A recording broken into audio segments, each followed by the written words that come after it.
Blessed love and peace. We share another public service announcement.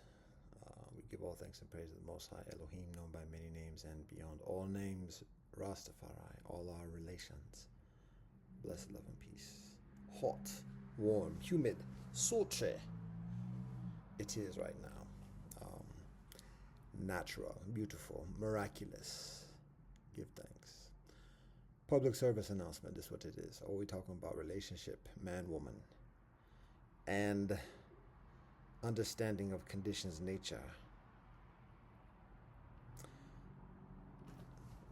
Don't know what the situation is with this camera, automatic, whatever.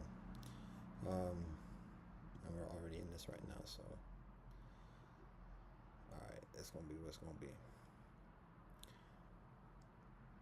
Relation, man and woman. There is a saying. It's a saying for a while, for over a generation that I know of, probably before my generation is even born, perhaps. But we know it, we say it when it's in our generation, and now youth in this time and day say it to my awareness. And again, I'm gonna give it like what is it? A cautionary warning about the subject matter. This is a little bit may sound a little bit harsh, and it's getting into some tenacious kind of circumstances or whatever. So just to say that up front, to be prepared for that. And whilst we also say this, to be mindful that respect to all, love to all, blessings of healing and well-being to all. So with that being in mind, there is a saying, and that saying is, she is for the streets. Now, a lot of people say that in a joking manner. A lot of people say it in a condescending, disrespectful manner, even when it's accurate. However, for those brethren and sisters who've experienced that, it's a harsh awakening to life. So what does this meaning? What does this phrase mean? She's for the streets. It's when a man meets a woman and is in a relationship, a committed relationship, boyfriend, girlfriend, husband and wife even, and he might know her for a long time, and what he knows of her even for a long time is she being very sweet and kind and loving. And additionally, however, at the same time, whilst she is sharing that side of herself with her husband for a long time and establishing trust and he don't even question her loyalty, her faithfulness, her monogamy and otherwise. And eventually there is evidence that she is behaving in an ulterior way during that whole time. And I mean, there's a specific connotation to this, meaning I'm just seeing how I got all this oat flour on my shirt. OD. The basic connotation is that it's a very street vernacular, street experience, but basically that she's been getting busy with other brethren, and some people refer to that as being a hoe, but it's even beyond that. It's a matter of her not even doing it for in a malicious way. It's just like her just being not loyal. I'm gonna try to concentrate to articulate this further effectively. I'm being mindful of not being too offensive, but at the same time, I'm not getting at the heart of what this situation is. A man trusts a woman and thinks a woman is a certain way. He might know something about her past. He might know something about her previous relationships. But other than that, he thinks that she's faithful to him. Every time he calls, she answers the phone.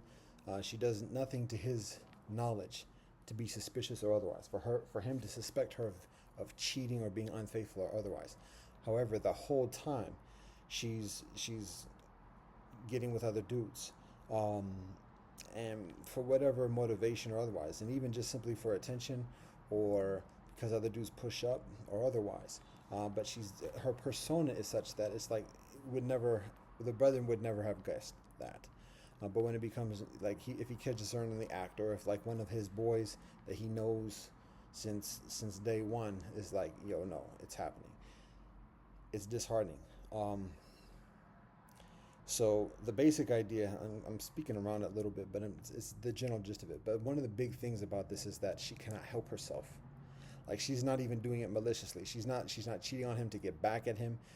It's not even necessarily that she's gold digging and she's trying to find a bigger opportunity. It's just that people say she's a hoe, and that's nasty. We gotta respect sistren. But it's just a matter of like, she can't help it. Like, if she's by herself and she's at the store and somebody comes in and flashes the flashes, like, she just gets mesmerized by that, and boom, there it is. She sees a fast car, a nice car, whatever, and dude who's running game is being all types of disrespectful and no cares, whatever, and like dumps her afterwards. Like, that's just, that's part of that's like an example of being for the streets. Like, she can't help it. That's just who she is. She's not mad. She's not trying to be vindictive. She's not ambitious. She's not gold digging.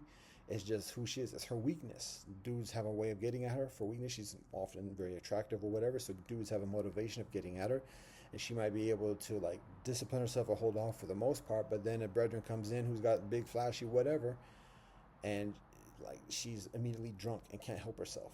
So I'm trying to explain it. It's not exactly it, but that's basically the notion of being for the streets. And the thing about it is, again, it's like it's so devastating to the spirit of a man, because if she was angry at him and trying to like get revenge or make him feel jealous or trying to get back at him, then it's a little bit of understanding of like, yeah, bump her, I don't care, blah blah blah. It's easier to let go of that or to dismiss it or disassociate with it. But it's when like she's not even mad, she's like sitting there listening to what people are saying about her, and she's not even disagreeing about it. She's not like over sad or whatever else. She's not over happy or gloating. She's just kind of like absorbing it. How does a man respond to that? Because like, he's built this relationship and trust towards her and love and affection, and entrusted her with his intimate information about life and everything else like that. So it's difficult for him to just push her away. But at the same time, like, yo, he can't trust her because there's no telling what she's going to do the next day. And that's what's like, it's devastating for a brethren, because it's a limbo situation, but at the same time, it's a limbo that just decays. It deteriorates the interior of a brethren. So it's a painful thing for kinfolk to experience. Now, that's just one scenario. And it doesn't even have to be a girlfriend. It can be a family member, a cousin, a sister, a mother, a grandmother, an auntie. Oh, it's nasty. And it's also very frequent within today's society, because this is the nature of the society and the extension of the deprivation, and just how the game is set. So anyways, that's the notion of being for the streets. Now, there's further purpose for me articulating this. Oh, why is it frozen at 1 minute? Oh, okay, now it's going. Okay, all right. So that's the notion of being for the streets, and then the idea is that her loyalty is to the streets, to the street life. So even when she's with a man or whatever, to understand like her loyalty is beyond that man, and that it's ultimately what the streets share with her, and like she rolls with that. So that's a basic description of she's for the streets. Now, part of the purpose for sharing this at this moment, amidst the complexities and nuances of that experience, is to recognize that the streets are not the only phenomenon that women are loyal to in a comparatively corrupt and even self-destructive way.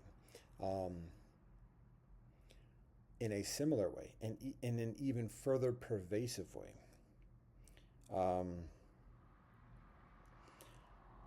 There are many sistren within, particularly U.S. society, but in imperial society, that aren't necessarily for the streets, because the streets have a specific culture, a specific code, and specific hierarchy, things that are valued, ways of influence and manipulation, and additionally, so the streets has a different, has a distinct culture. Um, However, in a similar way, there are women, and this is a new coinage. This is I have yet to hear other people talk about this particular phenomena. But just as there are women for the streets, there are women who are for the system. And what that means is a very similar thing. Instead of being a hoe, all due respect to all sisters, but instead of being just a promiscuous woman having sex with influential brethren on the streets, it's a woman who's having promiscuous behavior and sexual intercourse with brethren who are prominent in the system. So the mechanics are the same. It's just the culture is distinct. Instead of just it being a street experience with its distinct music and clothing and code, it's people who are influential in the system, people who have money, people who have status, who have credentials, go to the right universities, are part of the right social clubs and networks, work at the right job, have the right amount of money, have the right type of clothing, and additionally, and women just being very malleable to other men who are predatory and flash some of those credentials, whether it's affiliation at an elite Ivy League university or if it's a higher bank account and a different type of bling bling, um, then women responding immediately in a similar manner to the woman who's for the streets, except she's for the system. She's for the society um, that is administrated or not necessarily governed, but is guided by the norms and the code of the system. Um, and the thing about it is that the vast majority of women in society, in imperial society, particularly within the United States, are taught from birth to be for the system. Um, just as sistren are conditioned, certain sistren are conditioned to be for the streets, the vast many sistren in society are conditioned and taught by teachers and schools and parents and others to be for the system, and to have that type of loyalty, not necessarily to a man, even when being married, having a boyfriend or otherwise, but having a loyalty to the system. Um, and for those men who have higher credentials and otherwise, even when being married. So it's a matter of understanding that the same phenomenon as being for the streets applies to being for the system, and even further, that is the norm of conditioning, that is the norm of training for women and men. It's different for women and men, but um, it is the norm, it is the systemic conditioning and preparation and education for kinfolk being raised within conventional society, being for the system. Um, so there's that. Now, two other things along those lines. There's two other iterations of this. One is being for the sangria. So what does that mean? Being for the sangria is the same kind of phenomena of a woman doing what others tell her to do, or doing what the culture tells her to do beyond her loyalty to the man. However, the notion about being for the sangria, maintaining this alliteration, means being for the blood, which means being for the family. And oftentimes, when a woman is being for the family and does what the family tells her to do, usually, it's a very filial kind of culture. Around the world, again, I had a recent conversation. It's significant with East Asian, ancient. It's in Africa. It's in the Middle East. It's in when we go to the traditional, particularly rural communities of Europe. There is an increasing filial culture where a woman's loyalty is expected to be for her family. And in that context, the family gives her direction about who to marry. And additionally, in certain cases, she might have further say-so and maybe a veto right or other type of volitional participation. However, by and large, the family is determining who she marries. And then that being for the sangria, by proxy of the family, transfers significantly to the father not to the father, to the husband, um, and a combination of the totality of both families. But it's still a matter of her, rather than just being exclusively and absolutely loyal to her husband, she is loyal to the culture, the family based traditional culture that surrounds her and that supports her. So, just as a woman is for the streets, just as a woman is for the system, there are women who are for the sangria. And then the fourth one is women who are for the saints. And the women who are for the saints are ones who live a life that is devoted to a religious experience. It can involve celibacy in terms of being a nun or a monastic or a bhikshuni. Um, it can be just a matter of being devoted and just being a devotee to a religious leader, whether it's a guru, a swami, a rabbi, or otherwise.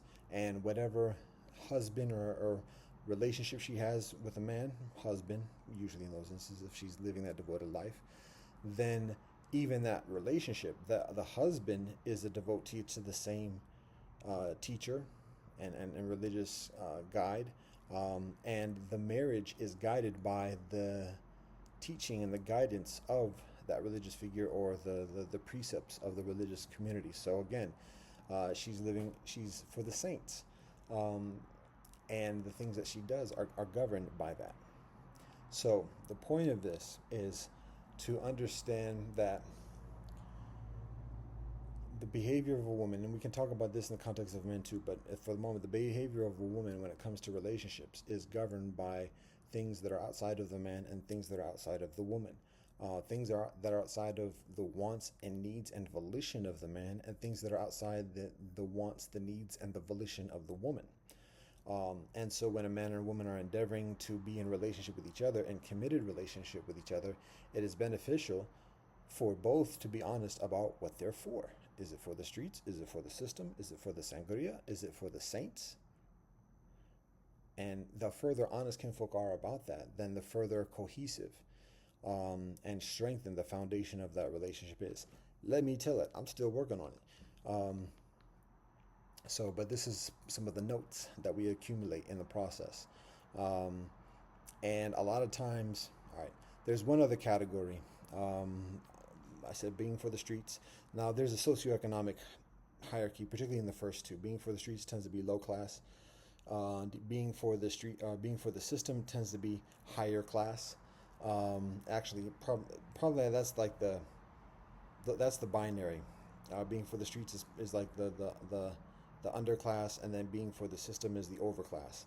Then being for the sangria is kind of like is withdrawn, tends to be in the middle somewhere in terms of we're just going to classify it, but in genuine doesn't care too much about the things that are important on either of those sides and just focuses on tradition, family, very old school kind of experience. That's being for the sangria. Similarly with being for the saints is again removed from a lot of all the trendies and whatever of society, whether it's high or low, and just kind of like stays removed and keeps a distance. So those are the basic elements. We can also look at it in terms of the context of the four varnas that are a very beneficial guide to all of society when we're looking at the hierarchy.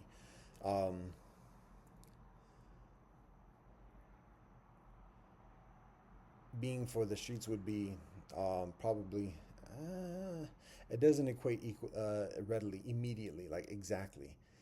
Being for the streets would probably be beneath the Shudras. And then being for the system would be the Shudras, Vaishyas, and Kshatriyas. Being for the saints, being for the system would that's probably being for the system would be the Shudras, Vaishyas, Kshatriyas, and Brahmins. And being for the sangria would probably be in the same along those same four as well. And then being for the saints would be like the sadhu kind of experience, kind of sort of. They're still working on the details and everything else like that. But point for this though is that there's a fifth kind of category, and I was trying to like see if it would, as I'm sharing this at the moment, see if it would really equate this fifth category with the category of the Dalit, because it's similar, but rather than trying to feign that kind of like puzzle part fitting, I'll just describe it in its own experience because it's beneficial to recognize this and not try to like adjust the description of it to make it fit something else. So we're just going to describe this fifth category. I have to think of the name for it as well. Um, we're trying to figure out the right term for this particular experience as well. Um, right. We said the working term we're sharing with this is being for the Shiva. Um, Trying to stay with the alliteration, maintain some type of balance amidst the multicultural terminology and references. Shiva is a little bit. Mm, it would take it's a little bit next level in terms of um, explaining through the perceived binary that Western minds likely immediately attach to the notion of the distinction between Shiva and Vishnu, amidst all of the whole situation about dealing with celestial phenomena, amidst a monotheistic awareness and faith. So the main point here is that it's destruction. This is a category of destruction, and even in looking at it and recognizing it as destruction, to abstain from simply and absolutely and exclusively describing it as evil, because it is a yin yang experience. But I'll describe the characteristic of this fifth category, and then the terminology can work itself accordingly, God willing. So this fifth category, referred to at the moment as Shiva, being for Shiva. We have to be mindful of that because that's inaccurate. So we have to be, because there are Shiva devotees that don't fit this category specifically. So we have to, as the attempt of being multicultural is recognized, but it's inapplicable, it's inappropriate to apply it in this particular instance. So, for lack of a better word, we're gonna disrupt the alliteration continuity and just say destruction. So she's for the destruction, and it's a very English biased rendering and presentation anyway. So alliteration is going to be always linguistically specific. So she's for the destruction. And what does that mean?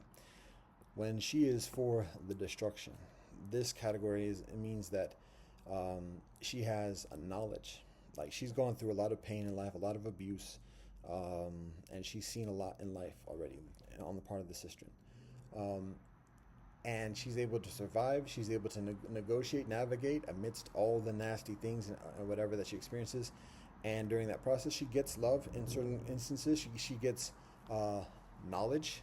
She has teachers who are very well-researched pimps and otherwise, who use that often as a way of getting her and taking and abusing her, manipulating her. But in that process, she learns. She learns ancient wisdom, and she's able to use that. She's able to flip that knowledge to maintain an independent livelihood and economy.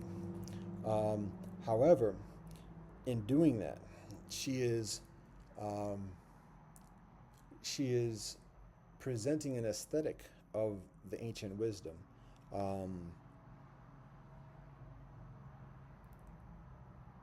And thus there is a significant misleading.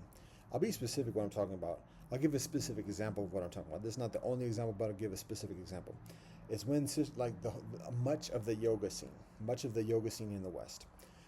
In this scenario, we have many young, very attractive sistren who learn something about not just the yoga, the physical asanas, but also some of the background, some of the ancient teachings of yoga, and then are able to become yoga teachers. Not specifically referring to yoga teachers, but I'm specifically referring to the thirst trapping industry.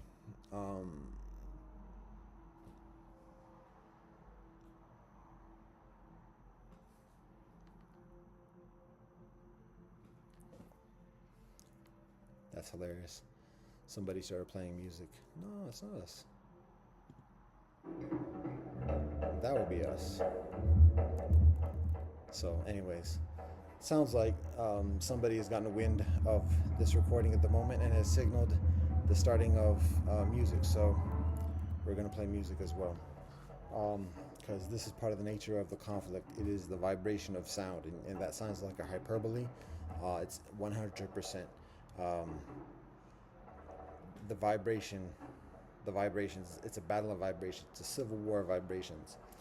So it's very difficult to defend against that either, because when cats fall and pop off, it's difficult to just continue to absorb it or ignore it or otherwise. So it oftentimes the response is just establishing, at least at the minimum, a a refuge of vibration to keep out the other vibrations that are imposing itself. So this is what we do.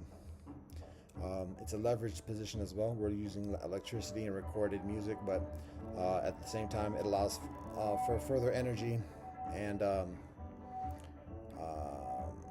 attention and physical, mental labor to be applied in other ways rather than just simply singing and playing music as a way of maintaining a vibrant, maintaining an integrity of vibration within our sanctuary.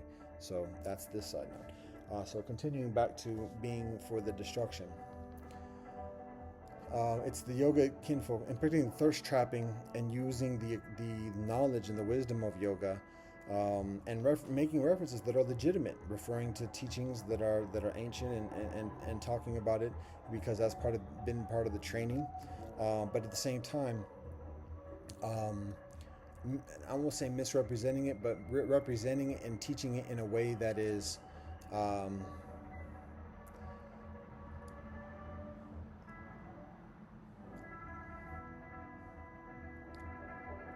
could say misleading or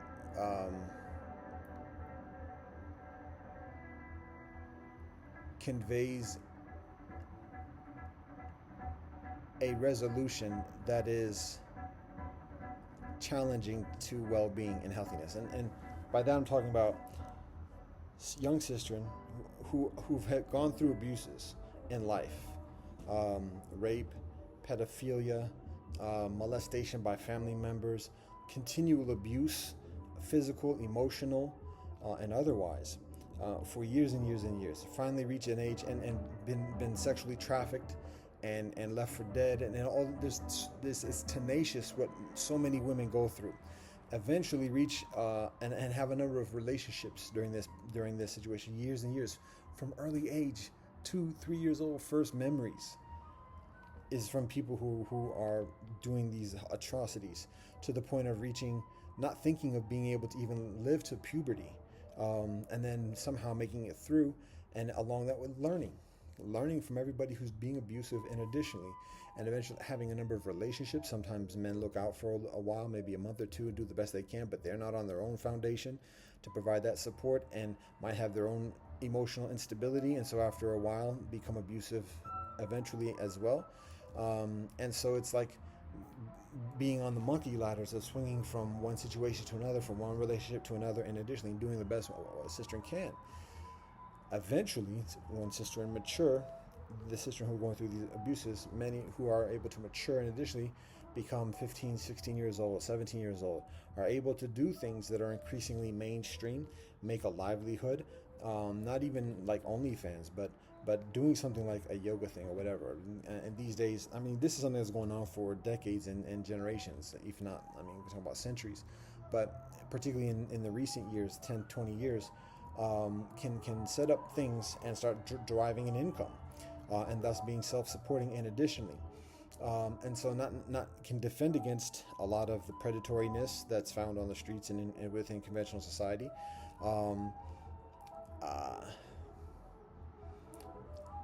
But often have only so much to offer in terms of knowledge or otherwise, and so it becomes a combination of continuing to thirst trap, because now she's still young, 18, 19 years old, whatever, so she's going to get attention from men, but as a way of perhaps distinguishing herself or otherwise, she includes this rhetoric or game of spirituality, and can cite. She can be a vociferous reader, and she can know all these things. but at the same time, and I'm thinking about a specific sister specifically, but I'm also not trying to like call out any name specifically because that's not the purpose of this. The purpose is to look at the behavior and the cause. And this is long. This is a long side note or whatever into this particular thing. And I'll conclude this, God willing, and then continue on with what else there is to say. Wadi. Um, so she's attractive. She's still young. She can get attention from men, and as a way of distinguishing herself from the huge amount of thirst trappedness on Instagram and TikTok and YouTube and social media and otherwise, um, she has this spiritual game of talking about ancient teachings and additionally and is knowledgeable. Like she can make reference to teachers. However, again, well, before I get to the however again, often beyond that, additionally, she also talks. Many sisters also talk about um, a philosophy of um, free lifestyle. And there's this is their cults and their movements, and there's a culture of this about free sex and open this and open that, and that is contrary to the traditional teachings. And all right, I'm getting a little bit specific at this point, but I'll bring it back to the notion of just the plain destruction. So um, it's a matter of combining the thirst trap mechanism of getting attention and getting remuneration, and then infusing that or combining that with the traditional teachings that give it some distinction, maybe some further longevity, maybe a further audience that is further enduring, but then also promoting a culture that is also combined of the two. That is again free will or free this, free sex, do what you like kind of thing, as long as it doesn't hurt anybody else, so to speak. And that's not what the teachings say. That's not what the ancient teachings say from India. It's not what the ancient teachings say from China. It's not what the ancient teachings say from the Middle East or from Africa or from Europe. And those teachings that do resemble that type of message of do what you like, it's with an awareness of there's always a consequence. There's karma. There's a yin and a yang. It's balance. So even for those religiosities and traditional teachings that don't vilify free sex, and additionally, it's with an awareness that for those that do uh, participate in that path, there's eventual pain and suffering accordingly. So um, that's part of the challenge in that uh, in that methodology or within that kind of spiel. So the result of that is a certain amount of destructiveness, a destructiveness of um, well-being, of relationship, of understanding within the audience of the young sister. But the notion of destruction is larger than the specific example that I made, or even like the genre that I just described. The notion of women being destructive is um,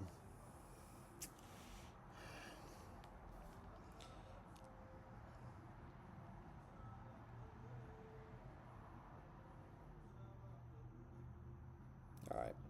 The whole context of this was describing women being for the streets, women being for the system, women being for the sangria, women being for the saints. So this fifth category is women being for the destruction, and that meaning that whatever influence a woman has, whether it's her youth and virility or seeming virility, whether it's her knowledge, even if she's elder or otherwise, it's a matter of recognizing that at a certain point, um, there are women who, again, beyond want, need, or volition, women who guide the influence that women have over others, men and women, um, intrinsically to a destructive result. Um,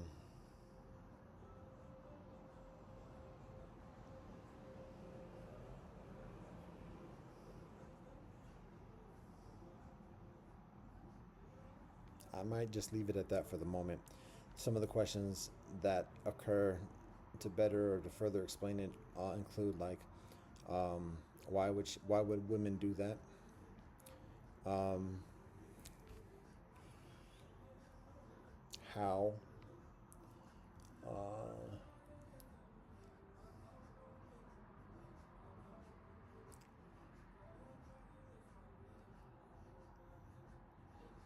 but what I recognize is that my capacity of concentration in articulating and explaining it now is comparatively modest.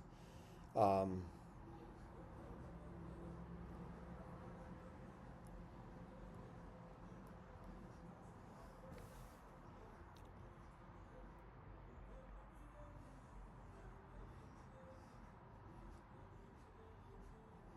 but simply to articulate that this phenomena exists, that there are women who aren't necessarily for the streets or for the system or for the sangria or for the saints, meaning that woman is not hoeing out and just like not abiding by the culture of the streets. A woman doesn't buy into what the system is pervading and whatever else, and isn't significantly influenced by what's going on with the system. She's not very much obedient or like enslaved to what her family teaches her or tells her to do, or her tribal affiliation or otherwise. And she's other than a devotee to a specific religious figure otherwise. She may have some knowledge, she might have some talent, some skill, some training. Um, and again, without devoting herself to a greater cause than herself through either one of those four or somehow a rendering like that. What happens often is a woman, um, the behavior and influence of the woman leads herself and others into an experience of self-destruction. Uh,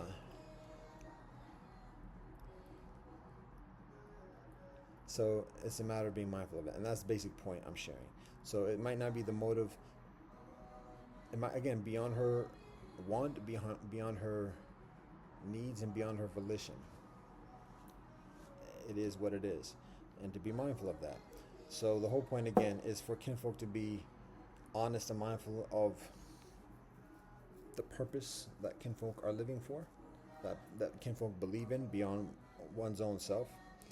And when endeavoring to be in partnership with another, when endeavoring to be in a relationship with another, particularly within marriage of husband and wife, to have a proficient awareness of the purpose that one's spouse is believes in and is living for, and that there is compatibility and congruence within the respective purpose and the collective purpose of the husband and wife.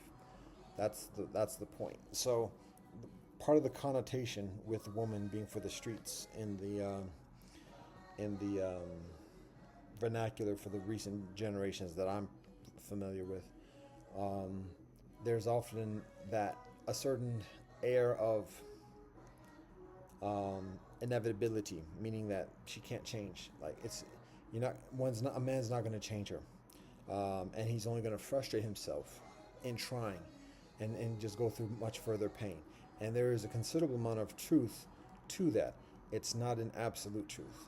Everybody has a propensity for redemption. Everybody has a propensity for return, and everybody has to do it on one's own. We can help, we can encourage, we can support others for doing it. We can't do it for others. We can't. We are precluded from doing it for others. We are precluded from enticing or rewarding or coaxing. It has to be an honest endeavor from within the person, and we can invite it. We can, like I said, support it within the person, but it has to be their own person's self. Um, so those are, and again, that's whether she's for the streets, that's whether she's for the system, and I think that's perhaps the most important thing in this joint to consider is like how women are for the system, just like there are women for the streets in the same way, who have little scruples as it pertains to relationship, loyalty, or otherwise, with a husband or anybody else, but is just living the game, keeping up with the Joneses, and doing what the society, and particularly those who are at the higher levels, that she has an interest in being in, and that she's taught to have an interest in being.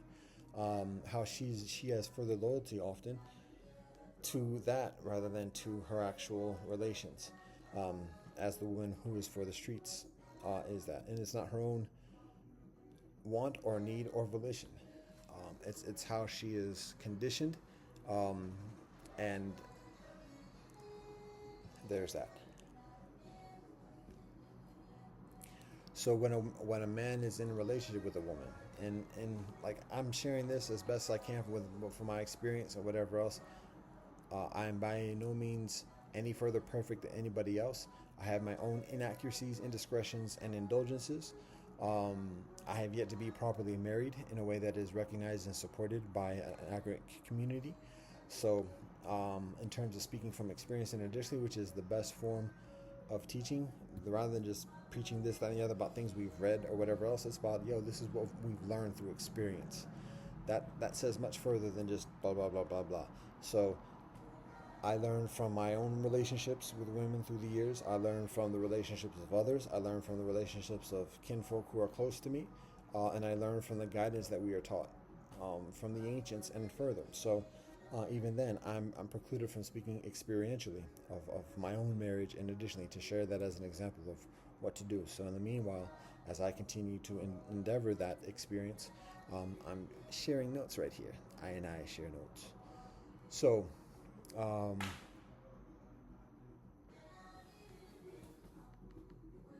people are being funny now.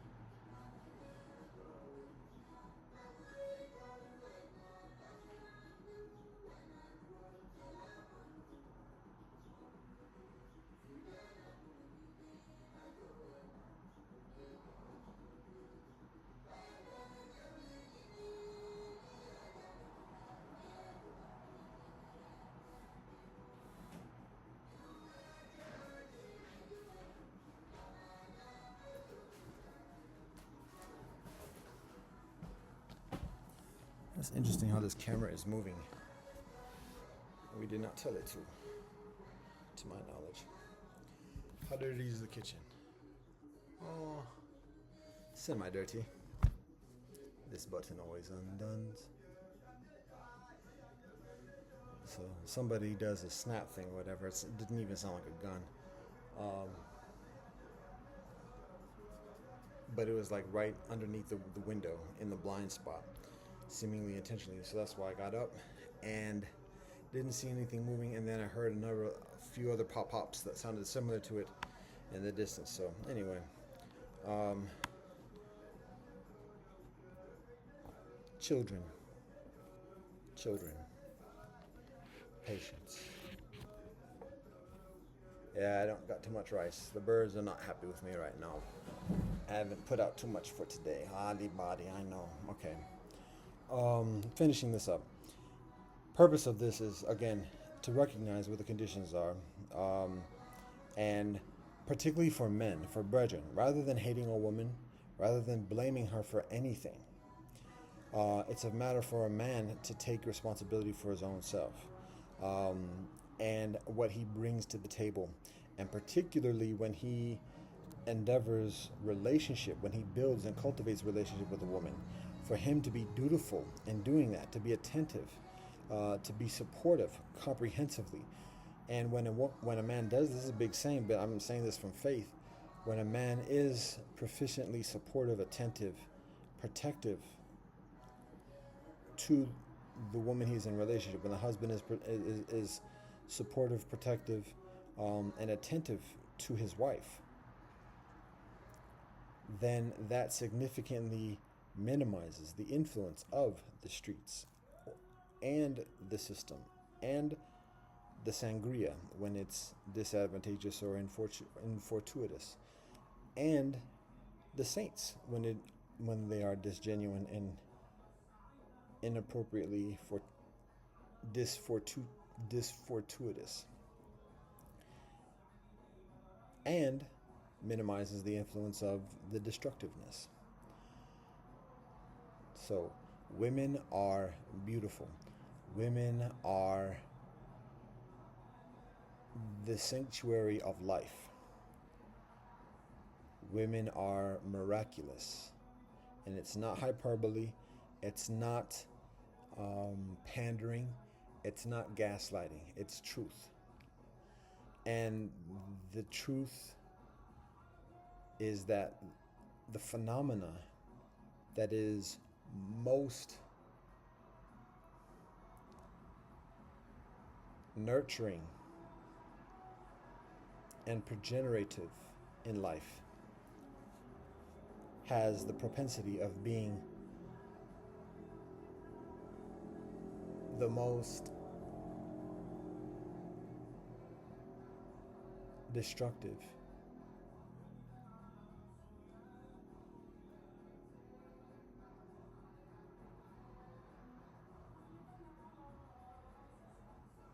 and harmful within life. And this could be arguable. This is available for reasoning. But the consideration at this moment is that the determining factor of that duality between the progenerative, nurturing nature of woman and the harmful, destructive nature of woman rests within the man himself. What his intentions are, what his efficacy is, what his discipline is, and otherwise. So, when kinfolk talk about can't make a hoe into a housewife, if she's for the streets, you gotta let her go, because you can't change her, you can't conform her, confirm her, convert her, or otherwise. Yes and no. Yes, she's not just going to abide by what a man says, or to the threats or the punishments or the rewards or otherwise. That's not what it's going to do. That's not what it's going to do. What it is for a man to look within himself and seeing how he's for the streets, how he's for the system, how he's for the sangria, how he's for the saints, how he's for the destruction. The ways that people know and call them out, and the ways that people are less aware of. He knows and God knows. And it is for him to get some get right. And when having sufficient get right, the woman he is in relationship with responds accordingly. It's not a magic, snap the fingers, okay, now we're good kind of thing. It's a true trod. Continually. So, when a man discovers something that he doesn't know before about the woman he's in relationship with, husband and wife, and further, it's for the man not to point fingers and accuse or condemn his wife and woman. It's for him to look within himself. How did he, it's not a matter of how he allowed this to happen, but how did he contribute to this happening? What was the level of his unattentiveness? He's not paying attention to what his woman is saying, what she's doing when he's with her. He's enveloped in his own things, whether that's his own illicit relationships and activity, or whether it's him just trying to grind, or whether it's him just trying to escape and get a distance from some of those responsibilities and weight that he's experiencing in life. But at the same time, in doing that, neglecting his home front, neglecting the experience of his wife, her needs, the things she says and the things she doesn't say. So that's on him. And for there to be some kind of genuine change or inspiration in his wife, it's for him to provide that support or otherwise. And again, it's not a magic formula. It's not okay, do this and then it's going to happen. There's no guarantees. He could genuinely change himself thoroughly, and still she is abstains from being responsive to the degree that he would like, strives for, or otherwise. So ain't no guarantees. Which is why relationship is so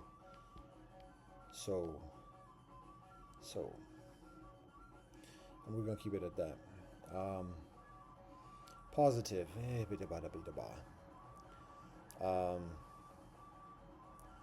What we got to say? Positive. All right. First, I'm gonna. How much do I got in terms of my own personal indiscretions, inaccuracies, and indulgences? There we go with the pop again. It might be somebody on a bicycle. It might be somebody in a motor vehicle. Children. Can't get mad either. That's what feeds it. So many people today, half awake, doing things they know better and they don't want to do even, but under the influence. And when kinfolk get mad at them, then they can get strong in response and double down on the ignorance or whatever, because now they're just feeding off of the vitriol or the hostility that's communicated. So rather than just getting angry with the presumption of having greater force or whatever else, it's a matter of cultivating that patience within ourselves, and discerning the prudent relative action. At this moment, what we recognize is just distancing as much as possible. We've been on this device, which is very unhealthy, and so we're preparing to distance from that.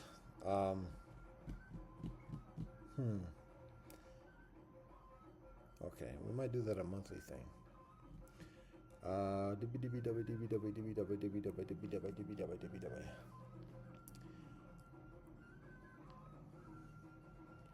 So, experience of life at this moment. Trying to focus on positive, constructive, something positive to share. I was talking about my own joints. What I recognize within the things that I am causing harm to myself, directly and indirectly. The challenge I'm experiencing is having the ability of rationalizing it, to a point of having enough kind of like indifference, like nobody cares anyways. But at the same time, in continuing doing it, harmful.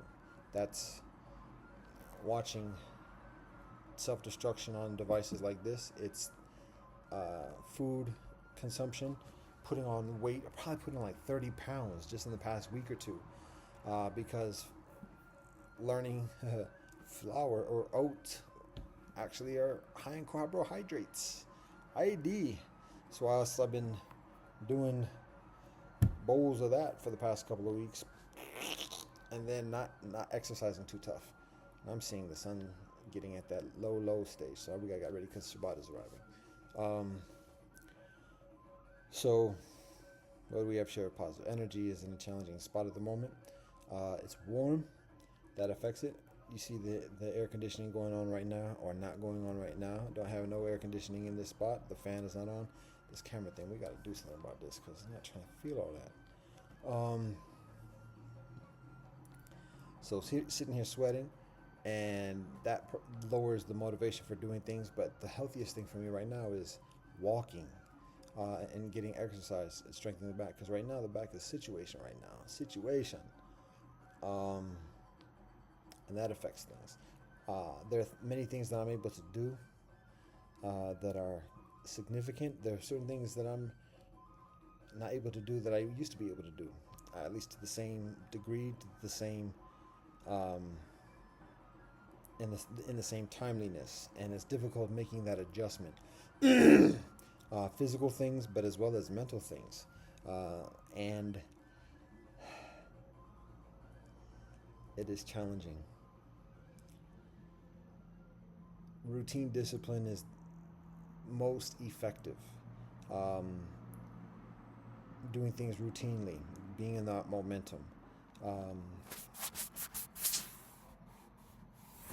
One of the challenges one of the challenges is that there are few who share the same routine, spiritual, um, heart, mind, and body that we share here. So, in cultivating a routine, it's helpful to share that routine with others, to participate in that routine with others, particularly because many of these routines benefit from teamwork, preparing meals, cleaning, maintaining things, doing rituals. There's a weight when we recite prayers, when we recite teachings, when we recite passages from Holy Scriptures. That's heavy lifting. That's heavy work. It's tiring. It's fatiguing. When somebody's going up in front of a church, in front of a synagogue, in front of a masjid, in front of a temple or gurdwara, and additionally, and is reciting the scriptures, it might seem like, oh, they're just reading something. They got to do so much of preparation of life and being in a discipline of life to be able to be in that position, first of all. And then in doing it, there's a lot of energy. There's a lot of lifting of spiritual energy that's fatiguing.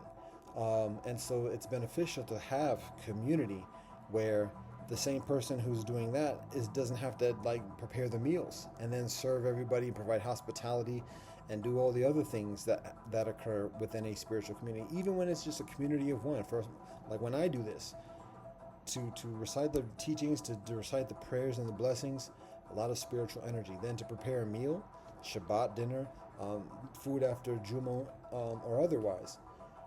That's a lot. And so, anyway, what's the point of all that? Energy fatigue. And I'm not able to do what I used to be able to do. And part of the reason why is because I'm further immersed within the conditions of Earth. For many years, I predominantly just lived dolo. And without hardly any interaction with others outside of immediate domicile. And so there's challenges with that, obviously, but at the same time, there's a sanctity. The mind meld, and additionally, is further solidified. And so I can just be in my prayer mode and just recite things, read things, study things. Boom, boom, boom. I'm in that zone. That's the energy, that's the momentum, that's the routine. There's a few people doing it with me, but there's enough of a sanctuary and in isolation, perhaps, where I can just concentrate in volumes like that. When I'm immersed in the blessing and the grace of interacting with others and knowing what's going on with others and hearing and feeling that connection, and additionally, there are benefits with that. And this is the part of the intentionality, part of the purpose of that is, again, relationship and marriage. I'm guided to be married. And so I have to be further immersed within the world. But in doing that, that slows me up when I come back here because now I don't have as much energy. And it's not no blame on anybody. It's just understanding the conditions and the nature of things. So when I used to be able to just like do prayers 5 times a day, do the studies 3 times a day, do the studies on hours and hours and hours, I'm unable to do that now. So to the same degree, with the same easiness. Not only that, I sit here for 2-3 hours and now my back is hit. Like I'm still dealing with 2 fractured vertebrae. So after I sit like this, it's beneficial for me to walk. But if I walk, then I'm immersed in the energy around me. And eventually I have to lay down and just give my back a rest, which means that I'm not doing all the writings and working or to-do lists or whatever else like that. Anyways, what's all this? Not complaining, but just communicating the experience, and this notion that within life we progress through this continual process of change and the necessity of adaptation. And we learn and we learn and we get perfected in a certain kind of craft. But even then, in that craft, even as we're a master in that craft, eventually at some point, we're precluded from doing the same amount of that particular craft that we're able to do 10 years before that or 20 years before that. However, we can teach others, and we can train others to do it. That's part of the purpose of this.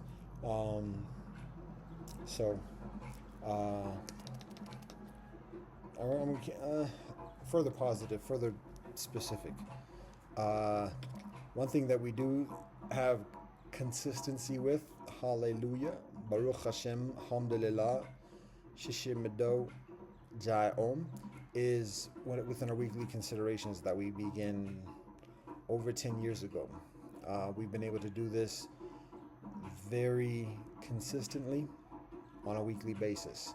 So if anything, we're able to do that. There have been some delays here and there through the years. Probably can count on maybe two hands the occasions that we've been delayed by a week and had to catch up on a past week for whatever reason, like getting hit by a car 6 months ago or otherwise. There are also occasions when I actually planned trips and knew that I wasn't going to be able to do certain stuff during a certain duration and actually did it ahead of time. There have been a few occasions of doing that. So by and large, again, by the grace of the Most High Elohim, we're able to complete our weekly consideration every week according to the schedule. And that's a very strong foundation. We're very thankful for that. We continue within our prayers on a regular basis. When we are doing it at a proficient, healthy level, we're doing it every day. We're doing it 5 times a day, at least. At this moment, all right, the birds are like, yeah, enough of the words, let's get some rice. And the daylight is waning, so yeah, I have to be mindful of that too. All right, we're at an hour, so how about that for the benevolent news? It's like, yo, the birds want some food. Do we show the birds? The window is all dusty, so it's not presentable, and don't know how visible the sparrows are behind all the dusty. And then if I turn the camera in that direction, then the birds might be like, bounce. So here's what I'll do. I'm gonna bounce at this moment and prepare some food. I will open up the window. The bird is already gonna fly away, but another one comes. All right, they're making rounds. They're seeing me. When I sit here and it's dinner time, they're like, yo, he's got food. I'm gonna situate this device in the direction of the birdies. And then I don't know if I'll open the window up. And maybe I will. I don't think it's going to make a difference one or the other. I'll do that, and as I prepare the food, and we'll see what we got. So with that, we're going to say all thanks and praise to the Most High Elohim, known by many names and beyond all names. Rastafari, all our relations, blessed love and peace.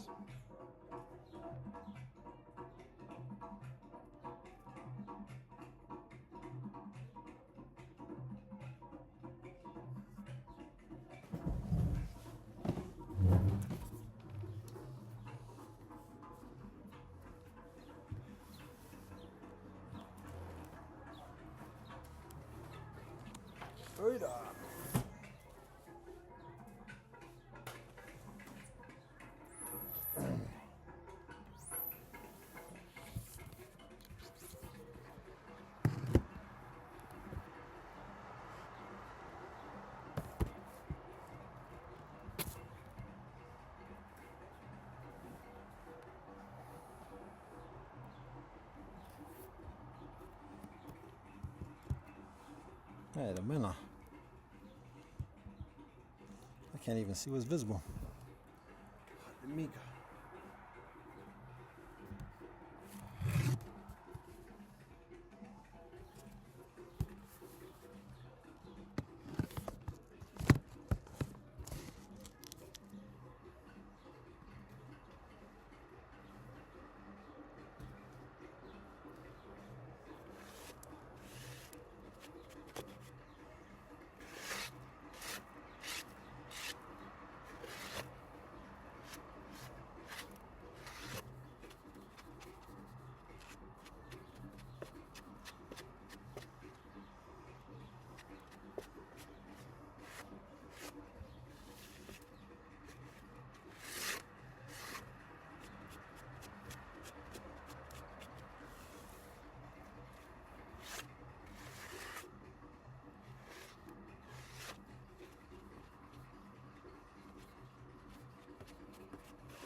I don't know if the birds are going to come with the window open like that.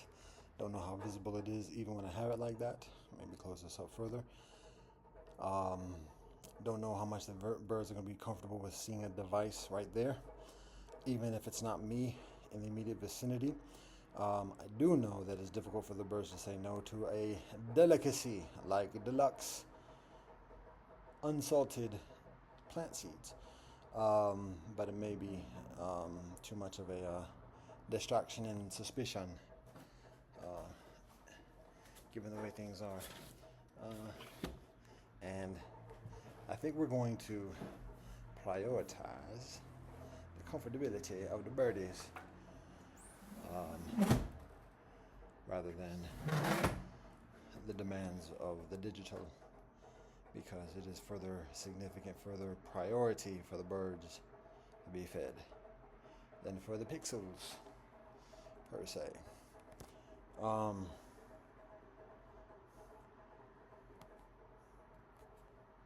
I can stand here for a second, see what happens, but to be honest, I got things to do and prepare. Might be beneficial to do a walk. Smell like ammonia, that type of sweat.